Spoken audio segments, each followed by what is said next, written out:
Welcome to Sravani's media.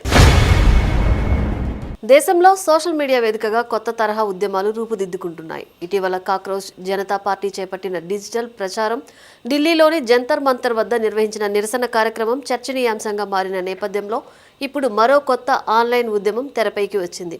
ప్రధాని నరేంద్ర మోడీ స్వాతంత్ర దినోత్సవ ప్రసంగంలో ఉపయోగించిన దిమాగీ నక్సల్స్ పదాన్ని కేంద్రంగా చేసుకుని సోషల్ మీడియాలో దిమాగీ నక్సల్ జనతా పార్టీ డిఎన్పి పేరుతో కొత్త సెటైరికల్ ఖాతా ప్రారంభమైన 24 గంటల్లోనే ఇన్స్టాగ్రామ్ ఖాతా 2.4 లక్షల మంది ఫాలోవర్లను సంపాదించడంతో దేశవ్యాప్తంగా దీనిపై చర్చ మొదలైంది.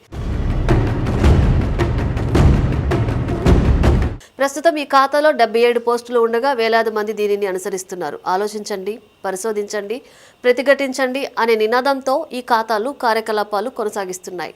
ఆగస్టు 2026లో ప్రారంభమైన తమ ఖాతాపై సైబర్ దాడులు జరుగుతున్నాయని, తమ గొంతును అణిచివేసేందుకు ప్రయత్నాలు జరుగుతున్నాయని డిఎన్పి ప్రతినిధులు సోషల్ మీడియా వేదికగా ఆరోపించారు. తాము భగత్ సింగ్ సిద్ధాంతాలను అనుసరిస్తున్నామని పోస్టుల ద్వారా వెల్లడించారు. దేశంలో హ్యాట్రిక్ విజయం సాధించి మూడోసారి అధికారంలోకి వచ్చిన నరేంద్ర మోడీ ప్రభుత్వానికి వ్యతిరేకంగా గతంలో పెద్దగా తీవ్రస్థాయి ఉద్యమాలేవి ఊపందుకోలేదు. అయితే నీట్ పరీక్ష వివాదం తీవ్ర కలకలం రేపిన వేళ కాక్రోచ్ జనతా పార్టీ చేపట్టిన డిజిటల్ ఆందోళన అనూహ్య విప్లవంగా మారింది. సిజేపీ నేతృత్వంలో సాగిన ఈ ఉద్యమానికి ఊహించని రీతిలో మద్దతు లభించడంతో కేంద్ర ప్రభుత్వం డిఫెన్స్లో పడక తప్పలేదు.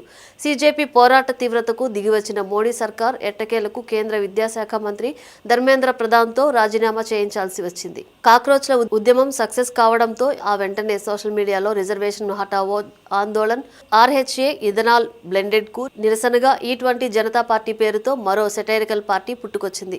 ఈ రెండు అంశాలపై దేశవ్యాప్తంగా మంచి ఆదరణే వచ్చింది.